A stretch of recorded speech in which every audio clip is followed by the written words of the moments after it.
हरियाणा विद्यालय शिक्षा बोर्ड द्वारा सेकेंडरी व सीनियर सेकेंडरी परीक्षाओं की तैयारियां पूरी कर ली गई हैं। 27 फरवरी से ये परीक्षाएं शुरू हो रही है। इस बारे में जानकारी देते हुए बोर्ड अध्यक्ष वीपी यादव ने कहा कि सभी तैयारियां पूरी हैं और नकल रहित परीक्षा करवाने के लिए बोर्ड कृत संकल्प है।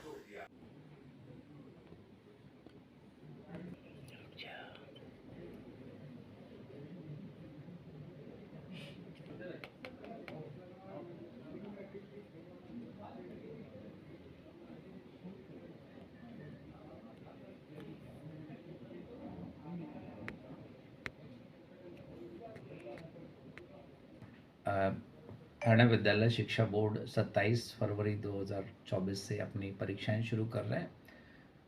10वीं की परीक्षाएं हैं जो वो 26 मार्च तक चलेंगी और 12वीं की परीक्षाएं हैं 2 अप्रैल तक चलेंगी। इसके अंदर कुल 5,80,533 जो है परीक्षार्थी परीक्षाएं देंगे और इन परीक्षाओं को संचालित करने के लिए हमने 1,484 जो है परीक्षा केंद्र बनाए हैं और परीक्षाएं 12:30 से 3:30 बजे तक संचालित की जाएंगी। विद्यार्थियों को परीक्षा का जो समय है शुरू होने से आधा घंटा पहले परीक्षा केंद्र पर रिपोर्ट करना है। इसके लिए कुल मिला के जो उसके मूल्यांकन केंद्र भी है, इसके लिए हमने 68 सेकेंडरी के लिए और सीनियर सेकेंडरी के लिए 64 132 मूल्यांकन केंद्र हमने पूरे प्रदेश में स्थापित किए गए हैं। और फ्लाइंग्स का जहाँ तक सवाल है, डिस्ट्रिक्ट लेवल की फ्लाइंग जैसे chairman special flying, deputy secretary special flying, DO flying, SDM flying, DC flying, इनका इस बार ये किसी तरह की फ्लाइंग नहीं रहेंगी। सिर्फ जो क्वेश्चन पेपर फ्लाइंग्स हैं, रैपिड एक्शन फोर्स है बोर्ड की तरफ से, वो रहेगा और बोर्ड की ओर से जो बाकी चेयरमैन फ्लाइंग और सेक्रेटरीज फ्लाइंग रहेंगी बोर्ड का। सर, धारा 114 की कहीं कहीं बात आती है, किस प्रकार द्वारा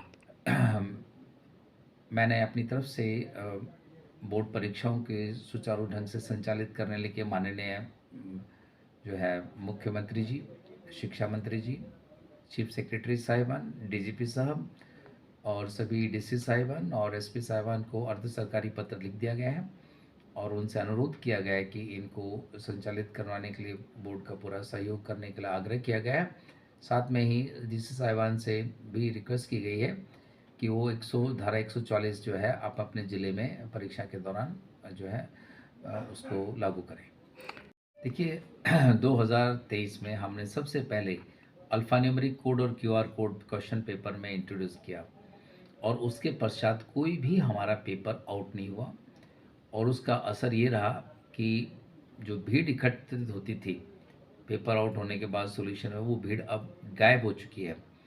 और इससे ये पता लगता है कि 2022 में हमारे पास 3800 के करीब अनफेयर मीन्स केसेस थे।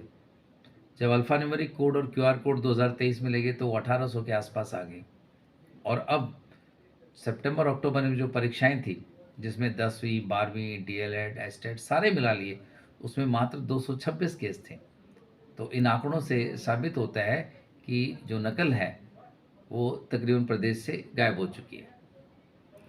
हमारे पास जैसे ही हमने ड्यूटीज़ लगाई तो क्योंकि टोटल नंबर ऑफ़ कैंडिडेट्स हमें पता नहीं था टीचर्स कितने हैं कितने स्कूल में हैं, तो उसके लिए हमने ड्यूटीज़ लगाती थी। लेकिन कहीं जो प्राइमरी लेवल के जो स्कूल हैं ये दिक्कतें वहाँ पर आई हैं।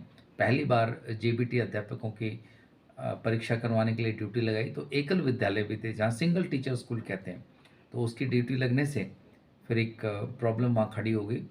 तो इसके लिए हमने माननीय डायरेक्टर हैं सेकेंडरी एजुकेशन एलिमेंट्री एजुकेशन, उनसे बातचीत की और वहाँ से एक नोडल ऑफिसर अपॉइंट किया जो DWO साहिबान है, उनसे भी बातचीत करके अब हमने ये डिसाइड किया कि सिर्फ जितना टोटल स्टाफ है उसका 30% ही ड्यूटी देगा, बाकी अगर किसी की ड्यूटी लग गई है तो वो काट दी जाए और DO साहिबान और या DWO अपने स्तर पर वहाँ से स्टाफ उपलब्ध करवाएगा परीक्षा केंद्र पर।